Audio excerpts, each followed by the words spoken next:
This hulking bull was bred for its meat, but when it tries to move, the controversy becomes clear.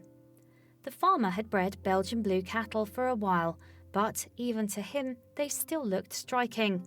After all, not only are they huge in size, but their muscle mass is off the charts. What's more, despite the profit that they brought through the door, the farmer couldn't help wondering whether he was doing the right thing. Belgian blue cattle are a species renowned for their rippling muscles. It's not surprising then that these bovine behemoths are also known by another name, super cows. Indeed, just by looking at them, it's easy to see why. They're huge. You'd be forgiven for thinking that these animals had been doused with steroids or growth hormones, but they haven't.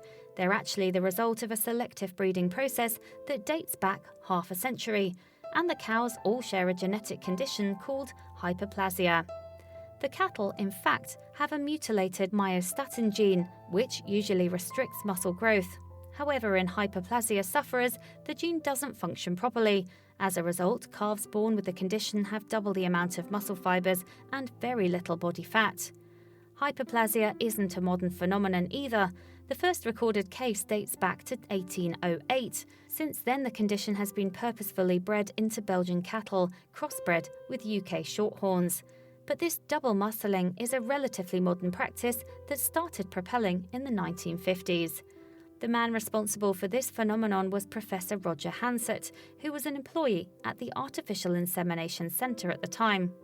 Through a method of diluted inbreeding, also called line breeding, the double muscling mutation was maintained, and nowadays it's a constant feature of Belgian blue cattle. Now you might think that keeping such muscle-bound cattle contained, especially the bulls, would be difficult. Despite their intimidating appearance though, Belgian blues are generally calm and even-tempered. The real question is this: why was the breed's muscle-enhancing mutation deliberately maintained? Well, there are several answers, but ultimately it comes down to an increase in food production. Since Belgian blues produce double the amount of muscle, they also yield an increase in meat products. In fact, they can offer over 40% more consumable meat than any other cattle. Additionally, since hyperplasia results in less body fat, the resulting meat cuts are leaner, and not only does it make them healthier for the consumer, according to some reports, it also makes them tastier. It's not just the cattle's meat that's a higher quality either. You see, the cow's milk is also highly nutritious because of the large amount of protein that it contains. And while the market for Belgian blues isn't huge, the extra produce they offer is the draw here. On the other hand, there is something of a controversy surrounding the breed. That's because Belgian blues can suffer from some pretty serious health problems as a result of their condition. Their muscle mass has come at a cost. While they may produce healthy meat, they are far from healthy themselves. Indeed, the cattle's difficulties start at birth. To begin with, Belgian blues have frequent birthing difficulties. Yes, as a result of the cow's added muscle mass, their birthing canals are narrower.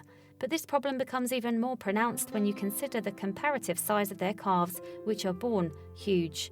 As a consequence, Belgian blue calves are mostly delivered by C-section, and even when a calf is born, there's a chance that it might not survive. It's not just birthing that gives them trouble though.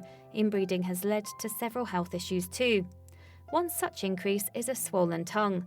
This, you see, increases the risk of sufferers dying young, since they might have difficulty feeding or even find it impossible. Furthermore, adult cattle face their own set of problems. If you thought the cattle's massive bulk would be a strain on them, you'd be right. While looking into the Belgian blue cattle issue, the Animal Welfare Approved AWA programme found something troubling.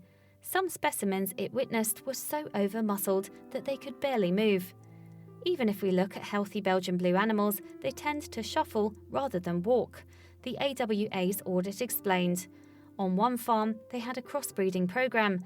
The purebred Belgian blue bull could hardly walk across the field. The AWA report contained in the same worrying vein. When the farmer was asked how successful he thought this animal would be at finding a mate, it went on. He replied that the bull spent his days next to the water trough because he knows every cow has to come and get a drink. The AWA also explained that many experts are advising breeders to steer away from purebred Belgian blues for such reasons. And even ignoring the ethics of such a process, there are downsides for the farmers. For example, in some cases, the veterinary bills alone might outweigh any potential profit from the cattle's produce. Meanwhile, although it looks unlikely that Belgian blue breeding will end anytime soon, there has been some progress. European authorities are acknowledging that the breed has issues. Indeed, as more welfare standards are introduced, its problems are becoming more difficult to dismiss. We cannot condone the use of what are effectively crippled animals for so-called desirable meat traits, the AWA concluded. Without greater public awareness of the Belgian blue, the breed is unlikely to change in the near future. In the ideal world, the selection of Belgian blues needs to change. Please do not forget to share this video with your friends below.